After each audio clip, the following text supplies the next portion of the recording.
తెలియజేసి సెలవు తీసుకుంటాను. Thank you sir, thank you very much. అదేవిధంగా పాడేరు నియోజకవర్గ టీడీపీ ఇన్ఛార్జ్ శ్రీమతి గిడ్డి ఈశ్వరి గారు వారి సందేశాన్ని తెలియజేస్తారు.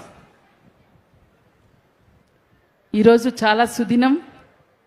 మా అందరి యొక్క ప్రీతమ నేత, మా ఆపద్బాంధవుడు, రాఖీ పండుగ రోజున, మా గిరిజన ప్రపంచ ఆదివాసీ దినోత్సవం రోజున మా అందరికీ పలకరించడానికి, మాతో ఈ రోజంతా గడపడానికి విచ్చేసినటువంటి మా యొక్క ప్రియతమ అధినేత, మా ముఖ్యమంత్రి వర్యులకి మా అందరి తరపున హృదయపూర్వక నమస్కారాలు తెలియజేస్తున్నాం సార్.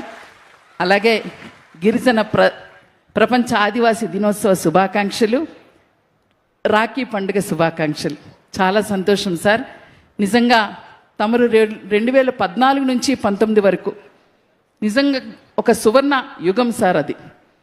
అప్పుడు వేసినటువంటి సీసీ రోడ్లు కానీ, ప్రధాన రహదారులు కానీ, కాలువలు కానీ, మంచినీరు కానీ, అవి మా గిరిజన గ్రామాలని ఎంతో అభివృద్ధి పదంలో తీసుకొచ్చాం. అంతేకాకుండా సంక్షేమకు వచ్చేటప్పటికల్లా మా అక్కా చెల్లెమ్మలకు దీపం పథకం తీసుకొచ్చారు. దాంతోపాటు మా అక్కా చెల్లెళ్ళు ఆర్థిక సాధికారతను సాధించడం కోసం కాఫీ తోటలు, వాటితో పాటు ఈరోజు ప్రతి ఒక్క రైతు పేదరికం నుంచి నిర్మూలన అవ్వాలంటే, మనం గొప్పవాళ్ళు అవ్వాలంటే కాఫీయే కాదు, టూరిజంను కూడా మీరు ప్రమోట్ చేయడానికి ఈరోజు అందాలు ఉన్నటువంటి వంజంగి గ్రామాన్ని తమరు దర్శించడం రాబోయే కాలంలో ఇది మాకందరికీ కూడా ఎంతో ఉపయోగంగా ఉంటుందని తమరికి మేము హృదయపూర్వక ధన్యవాదాలు తెలియజేసుకుంటూ, ఎన్నో చెప్పాలని ఉంది కానీ ఈ ఆనందంలో సమయం కూడా తక్కువ ఉంది సార్.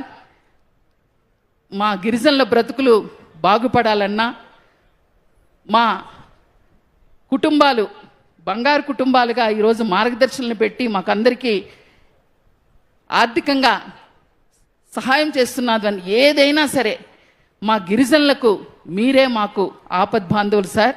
అదేవిధంగా జీవో నెంబర్ 3ని ఇచ్చి మా ఉపాధ్యాయ ఉద్యోగులకి ఉద్యోగ భద్రతను కల్పించినటువంటి ఘనత తమదే సార్. అందుకనే తమకి మా అందరి తరపున శిరస్సు వంచి పాదాభివందనం చేస్తున్నాను సార్.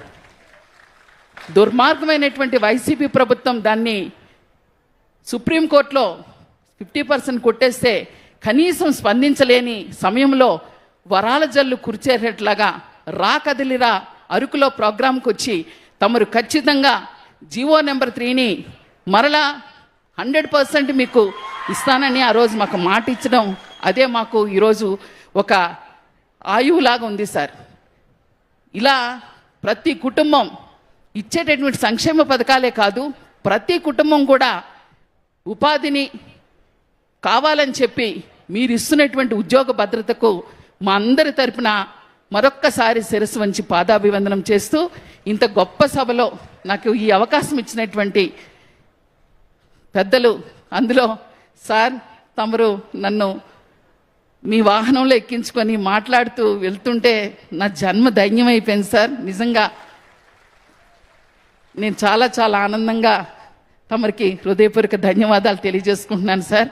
ఇంకా మా బ్రతుకులు బాగవ్వాలంటే మీరే మాకు మనసున్న మహారాజు, మీరే మాకు ఆపద్బాంధవులు అని కోరుకుంటూ ఈ అవకాశం ఇచ్చినటువంటి తమకు, మా ప్రజలకు అందరికీ కూడా మరొక్కసారి ధన్యవాదాలు. Thank you sir. ధన్యవాదాలమ్మా. Thank you very much. ఇప్పుడు ఇన్ఛార్జ్ మంత్రివర్యులు గిరిజన మరియు శిశు